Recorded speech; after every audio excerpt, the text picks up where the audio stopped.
ప్రభువు నామానికి స్తోత్రం. ప్రతిరోజు వినడం ద్వారా ఒక సంవత్సరానికి బైబిల్ చదవడానికి ఈ ఛానల్ సహాయపడుతుంది. Please subscribe and support. హృదయపూర్వక ధన్యవాదాలు. నేటి వేద భాగం దినవృత్తాంతములు 2వ గ్రంథము 4వ అధ్యాయము. అతడు 20 మూరలు పొడవును 20 మూరలు వెడల్పును 10 మూరలు ఎత్తును గల ఒక ఇత్తడి బలిపీఠమును చేయించెను. పోతపోసిన సముద్రపు తొట్టి ఒకటి చేయించెను. అది ఈ అంచుకు ఆ అంచుకు 10 మూరల ఎడము గలది. దాని ఎత్తు 5 మూరలు, దాని కైవారము 30 మూరలు. దాని క్రింది తట్టున ఎద్దులు రూపింపబడి ఇండెను. అవి ఒక్కొక్క మూరకు 10 ఇండెను. అవి ఆ సముద్రపు తొట్టిని ఆవరించెను. ఎద్దులు 2 వరుసలు తీరియుండెను. అవి తొట్టితో కూడనే పోతపోయబడెను. అది 12 ఎద్దుల మీద నిలవబడెను. 3 ఎద్దులు ఉత్తరపు తట్టు, 3 పడమటి తట్టు, 3 దక్షిణపు తట్టు, 3 తూర్పు తట్టు చూచుచుండెను. సముద్రపు తొట్టి వాటిపై నుంచబడెను. వాటి వెనుకటి పార్శ్వములన్నీయు లోపలికి తిరిగియుండెను. అది బెత్తెడు దళముగలది. దాని అంచు గిన్నెయంచు వంటిదై తామర పుష్పములు తేల్చబడియుండెను. అది 30 పుట్ల నీళ్లు పట్టును. మరియు దహన బలులుగా అర్పించు వాటిని కడుగటకై కుడి తట్టుకు 5ను ఎడమ తట్టుకు 5ను 10 స్నానపు గంగాళములను చేయించెను. సముద్రము వంటి తొట్టియందు యాజకులు మాత్రము స్నానము చేయుదురు.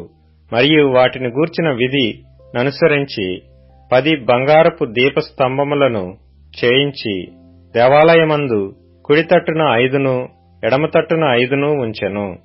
10 బల్లలను చేయించి దేవాలయమందు కుడి తట్టున 5ను ఎడమ తట్టున 5ను ఉంచెను. 100 బంగారపు తొట్లను చేయించెను. అతడు యాజకుల ఆవరణమును పెద్ద ఆవరణమును దీనికి వాకిండ్లను చేయించి దీని తలుపులను ఇత్తడితో పొదిగించెను.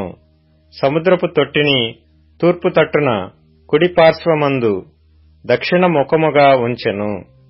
హూరాము పాత్రలను బూడిదనెత్తు చిప్పకోలలను తొట్లను చేసెను. రాజైన సొలొమోను ఆజ్ఞ ప్రకారము దేవుని మందిరమునకు చేయవలసిన పని అంతయు హూరాము సమాప్తి చేసెను.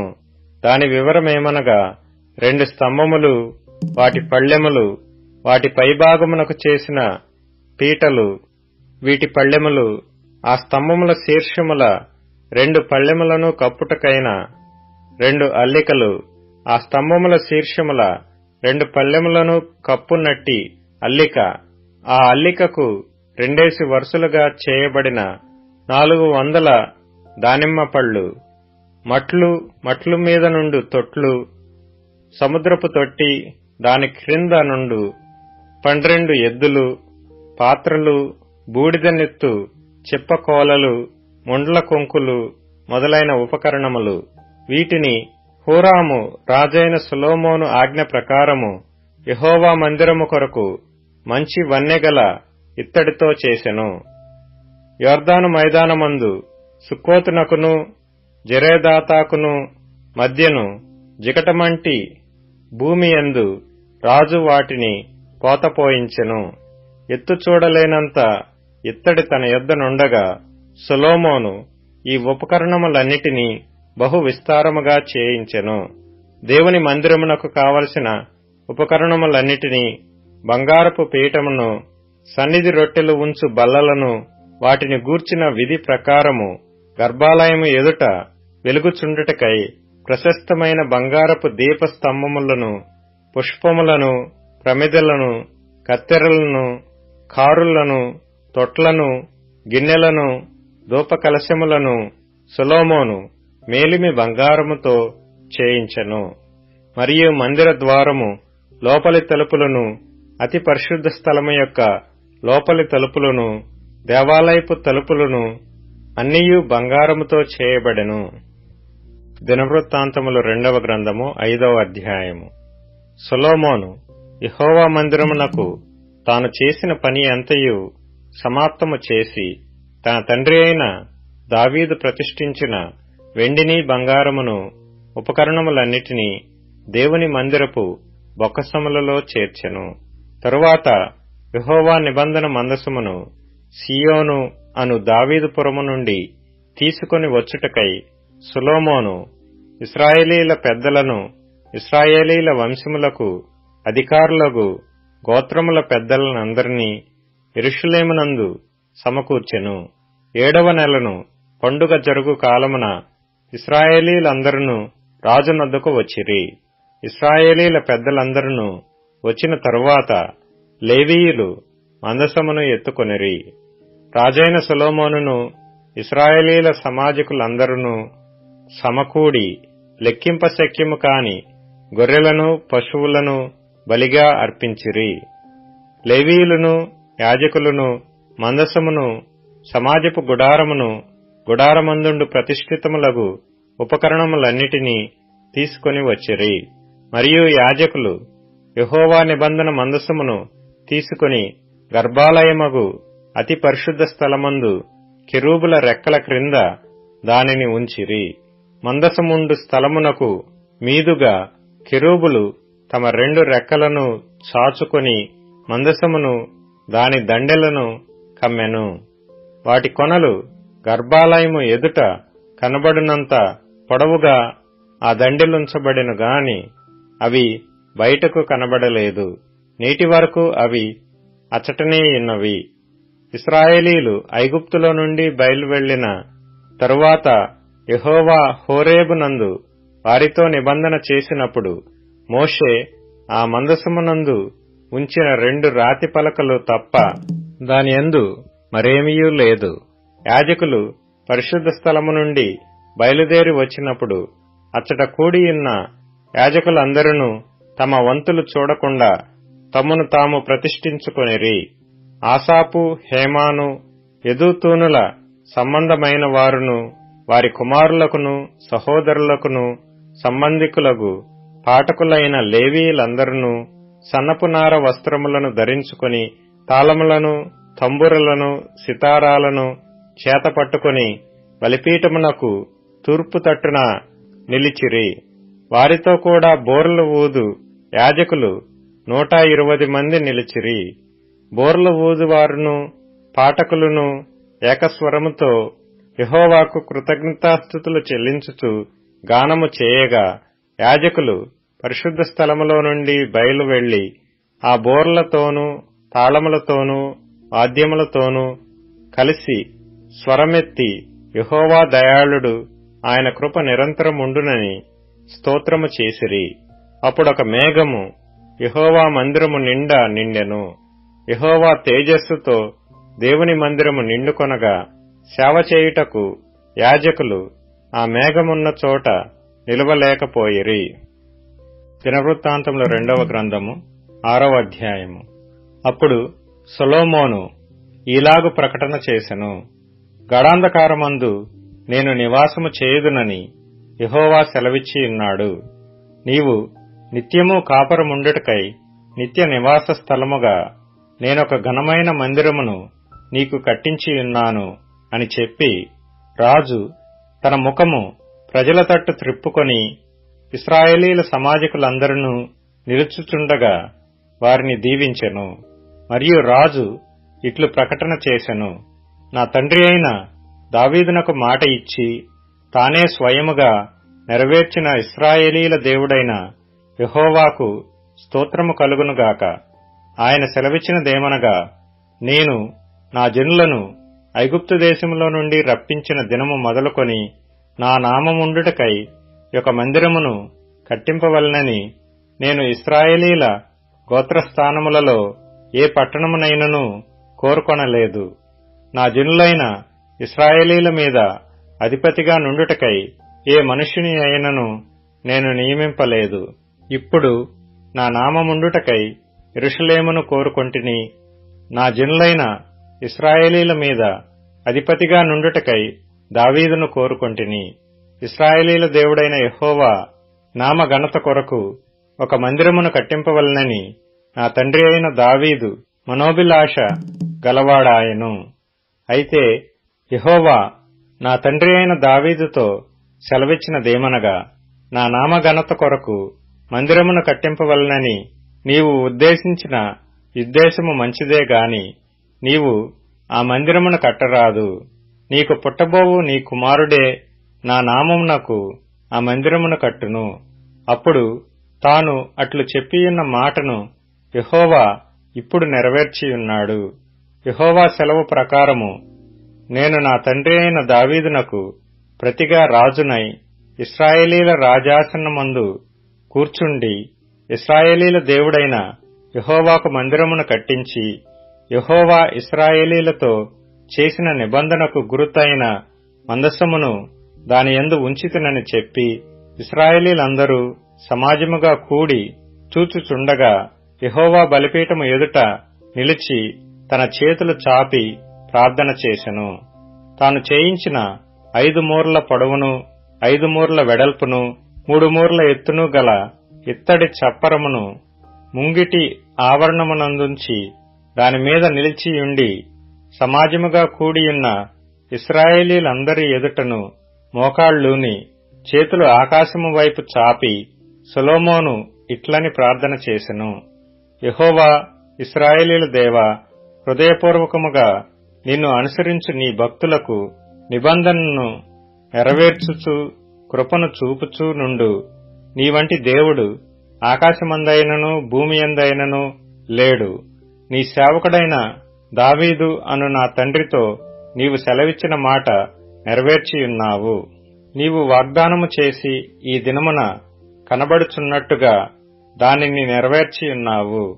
నీవు నా ముందర నడిచినట్లుగా నీ కుమారులను తమ ప్రవర్తన కాపాడుకొని నా ధర్మశాస్త్రము చొప్పున నడిచిన ఎడల ఇశ్రాయేలీల సింహాసనం మీద కూర్చుండువాడు నా ఎదుట నీకుండకపోడని నీవు నీ సేవకుడైన దావీదు అను నా తండ్రితో సెలవిచ్చిన మాట ఇశ్రాయేలీల దేవా యెహోవా దయచేసి నెరవేర్చుము. ఇశ్రాయేలీల దేవా యెహోవా, నీవు నీ సేవకుడైన దావీదుతో సెలవిచ్చిన మాట ఇప్పుడు స్థిరమవునుగాక. మనుషులతో కలిసి దేవుడు భూమియందు నివాసము చేయునా? ఆకాశమును మహాకాశమును నిన్ను పట్టచాలవే. నేను కట్టిన ఈ మందిరము నిన్ను పట్టునా? దేవా యెహోవా, నీ సేవకుడు నీ సన్నిధిని చేయు ప్రార్థన యందును విన్నపమునందును లక్ష్యముంచి నీ సేవకుడనైన నేను చేయు ప్రార్థనను పెట్టు మొరను ఆలకించుము. నీ సేవకులు ఈ స్థలము తట్టు తిరిగి చేయు విన్నపములను వినుటకై నా నామమును అచ్చట ఉంచెదనని నీవు సెలవిచ్చిన స్థలముననున్న ఈ మందిరము మీద నీ కనుదృష్టి రాత్రింబగళ్లు నిలుచునుగాక. నీ సేవకుడును నీ జనులైన ఇశ్రాయేలీలును ఈ స్థలము తట్టు తిరిగి చేయబో ప్రార్థనలను నీవు ఆలకించుము. ఆకాశముననున్న నీ నివాస స్థలమందు ఆలకించుము. ఆలకించినప్పుడు క్షమించుము. ఎవడైనను తన పొరుగువాని ఎడల తప్పు చేసినప్పుడు అతని చేత ప్రమాణము చేయించుటకై అతని మీద ఒట్టు పెట్టబడి ఆ ఒట్టు ఈ మందిరమందుండు నీ బలిపీఠము ఎదుటికి వచ్చినప్పుడు నీవు ఆకాశమందు విని నీ దాసులకు న్యాయము తీర్చి హాని చేసిన వాని తలమీదికి శిక్ష రప్పించి నీతిపరుని నీతి చొప్పున వానికిచ్చి వాని నీతిని నిర్ధారణ చేయుము. నీ జనులైన ఇశ్రాయేలీలు నీ దృష్టి ఎదుట పాపము చేసిన వారై తమ శత్రువుల బలమునకు నిలువలేక పడిపోయినప్పుడు వారు నీ యొద్దకు తిరిగి వచ్చి నీ నామమును ఒప్పుకొని ఈ మందిరమునందు నీ సన్నిధిని ప్రార్థించి విన్నపము చేసిన ఎడల ఆకాశమందు నీవు విని నీ జనులైన ఇశ్రాయేలీలు చేసిన పాపమును క్షమించి వారికిని వారి పితరులకును నీవిచ్చిన దేశమునకు వారిని మరలా రప్పించుదువుగాక.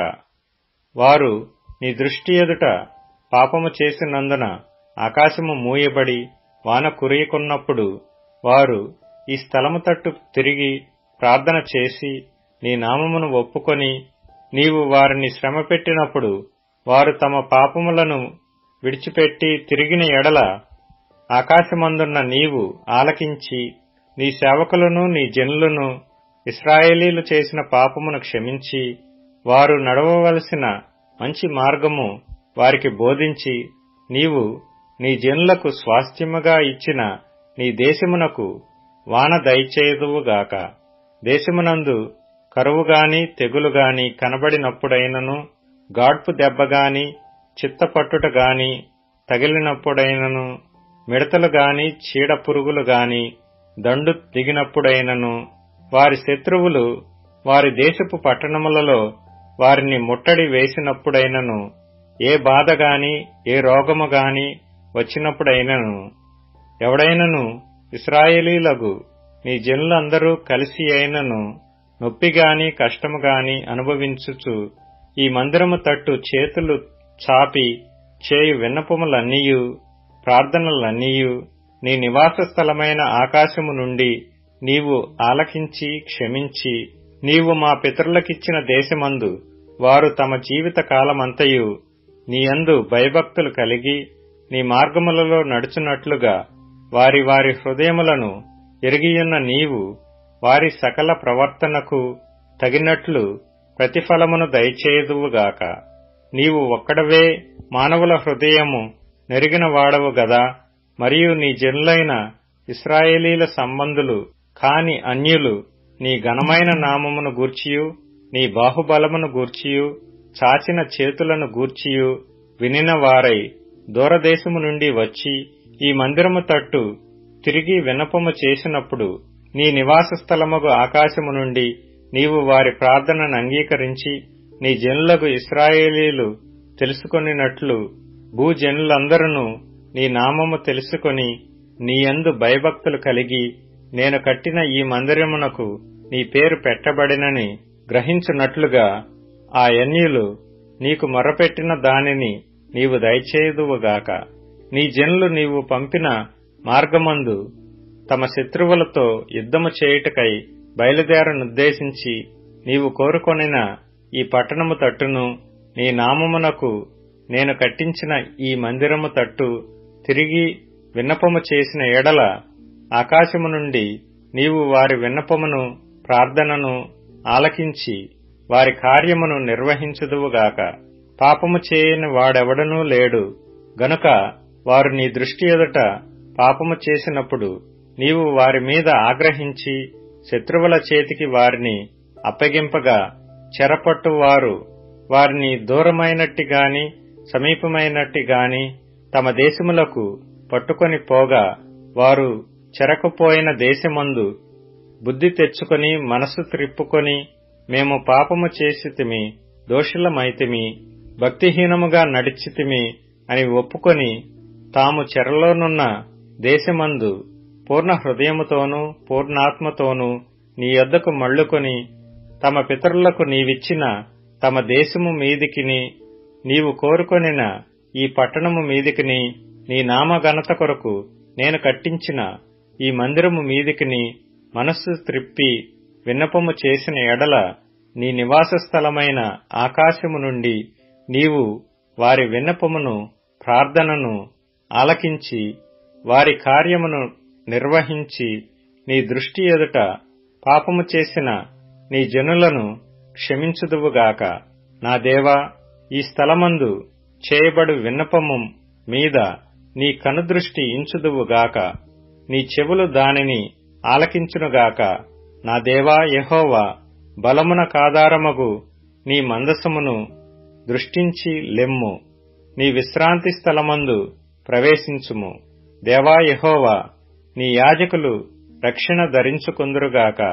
నీ భక్తులు నీ మేలును బట్టి సంతోషింతురుగాక.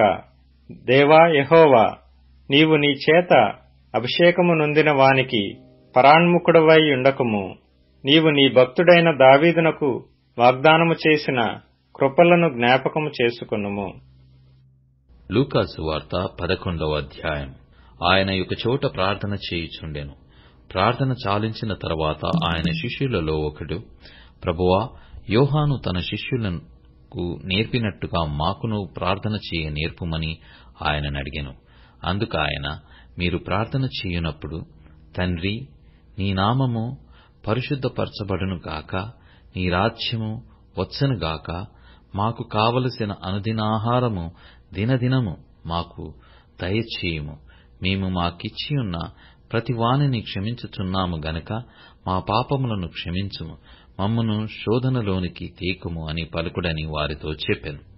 మరియు ఆయన వారితో ఇట్లనెను, మీలో ఎవనికైనను ఒక స్నేహితుడుండగా అతడు అర్ధరాత్రి వేళ ఆ స్నేహితుని యొద్దకు వెళ్లి, స్నేహితుడా, నాకు 3 రొట్టెలు బదులిమ్ము, నా స్నేహితుడు ప్రయాణము చేయుచు మార్గములో నా యొద్దకు వచ్చియున్నాడు, అతనికి పెట్టుటకు నా యొద్ద ఏమీయూ లేదని అతనితో చెప్పిన ఎడల, అతడు లోపలనే ఉండి, నన్ను తొందర పెట్టవద్దు, తలుపు వేసియున్నది, నా చిన్నపిల్లలు నాతో కూడా పండుకొనియున్నారు, నేను లేచి ఇయ్యలేనని చెప్పునా?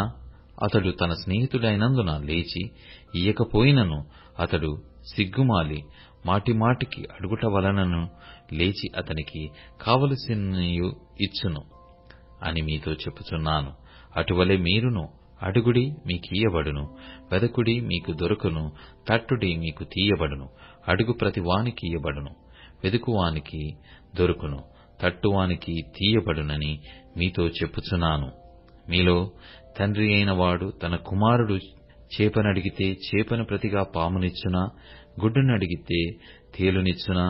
కాబట్టి మీరు చెడ్డవారయుండియు మీ పిల్లలకు మంచి ఈవులనీయ నెరిగియుండగా, పరలోకమందున్న మీ తండ్రి తన్ను అడుగువారికి పరిశుద్ధాత్మను ఎంతో నిశ్చయముగా అనుగ్రహించుననెను. ఒకప్పుడు ఆయన మూగ దయ్యమును వెళ్లగొట్టుచుండెను. ఆ దయ్యము వదిలిపోయిన తరువాత మూగవాడు మాటలాడెను గనక జనసమూహములు ఆశ్చర్యపడెను.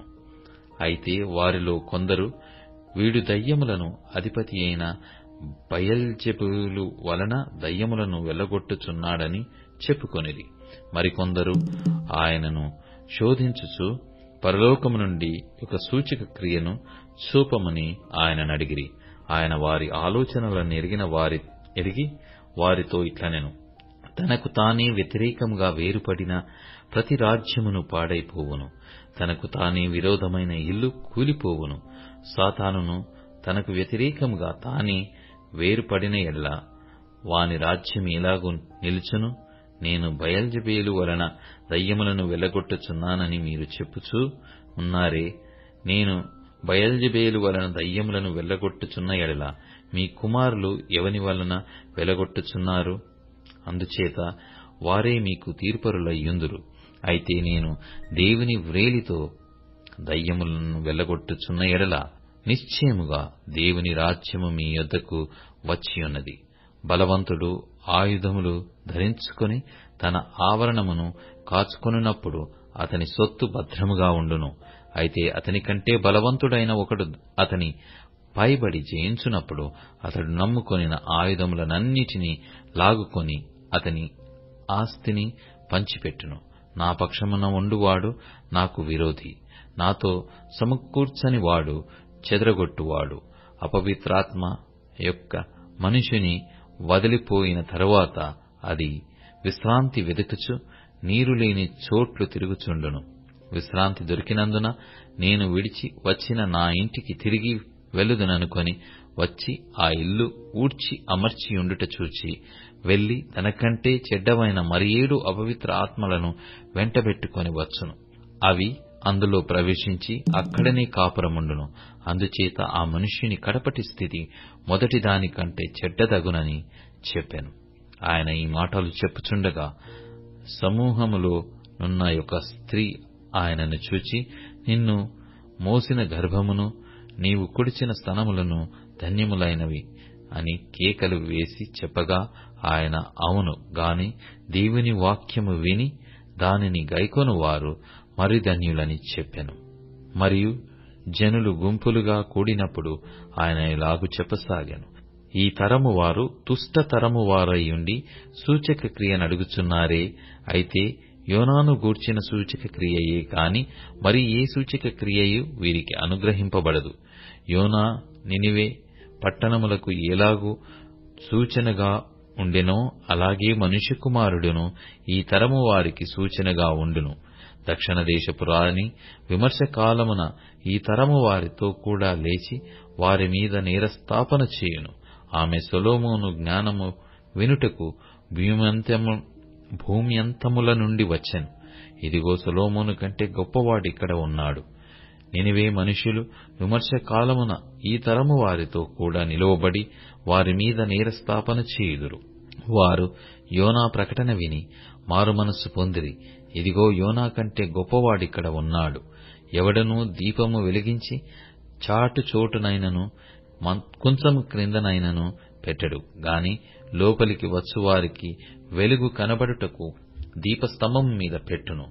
నీ దేహమునకు దీపము నీ కన్నే గనక నీ కన్ను తేటగా నుండి నీ దేహమంతయు వెలుగుమయమై ఉండును. అది చెడినదైతే నీ దేహమును చీకటిమయమై యుండును.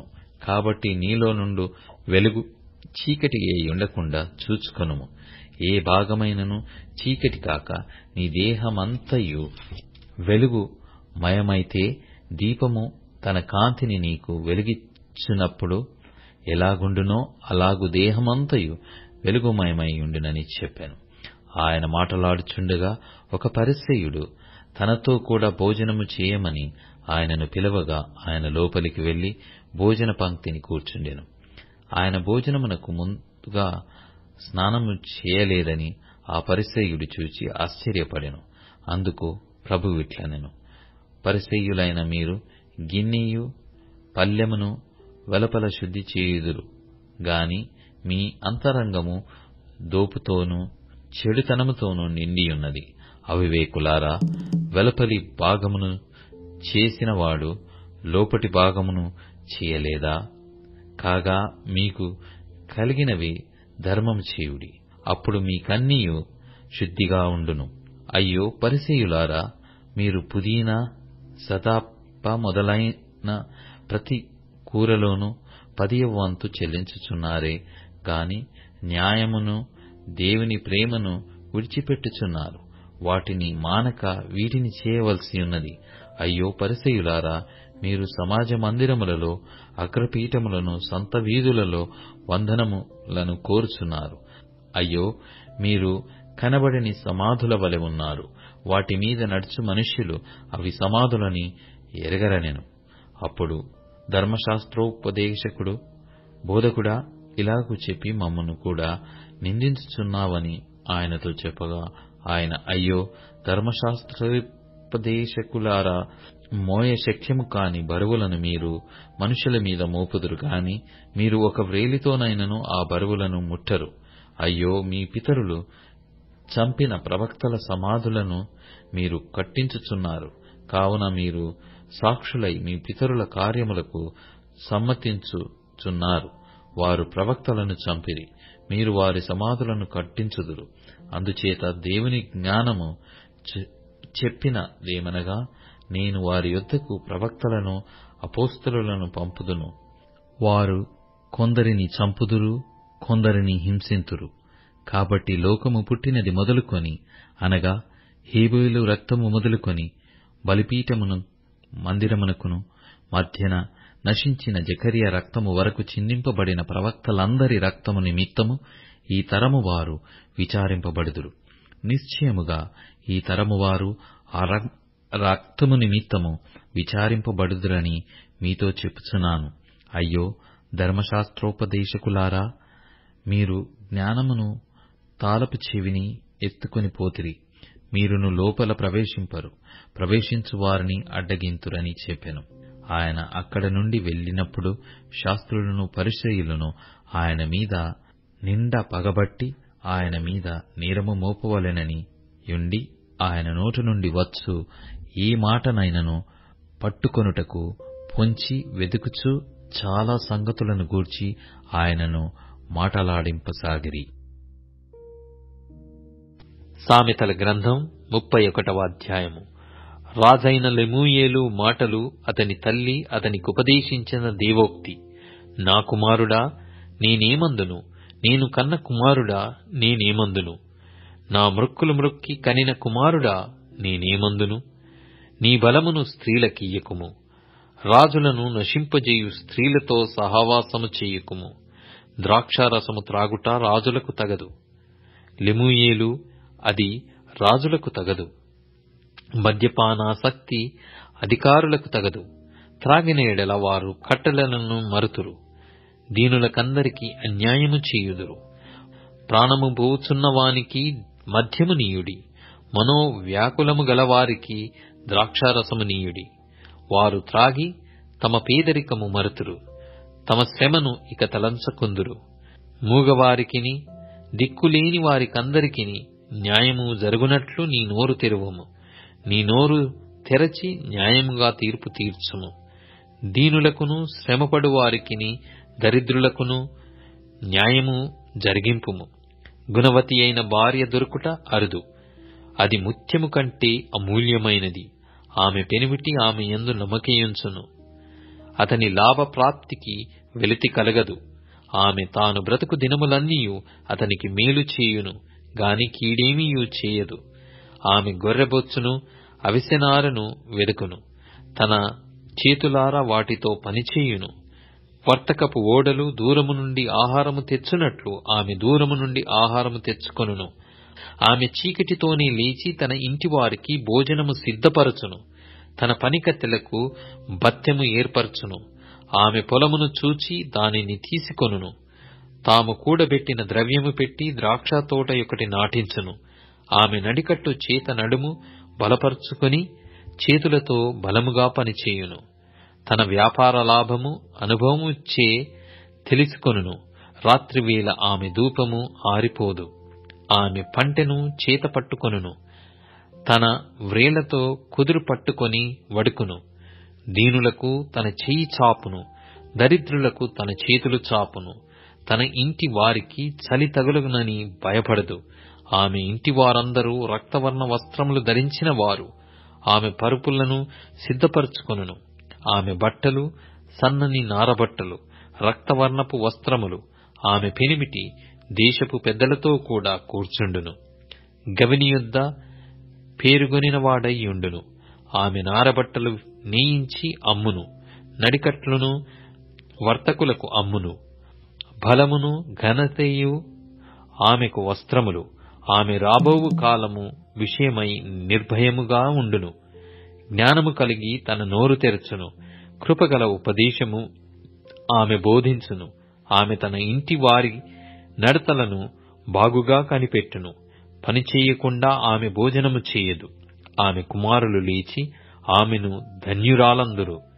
చాలా మంది కుమార్తెలు పతివ్రతా ధర్మముననుసరించి ఉన్నారు కాని వారందరిని నీవు మించిన దానవు అని ఆమె పెనిమిటి ఆమెను పొగడును. అందము మోసకరము, సౌందర్యము వ్యర్థము. యెహోవా యందు భయభక్తులు కలిగిన స్త్రీ కొనియాడబడును.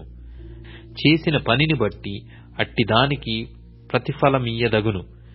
గవనుల యొద్ద ఆమె పనులు ఆమెను కొనియాడును.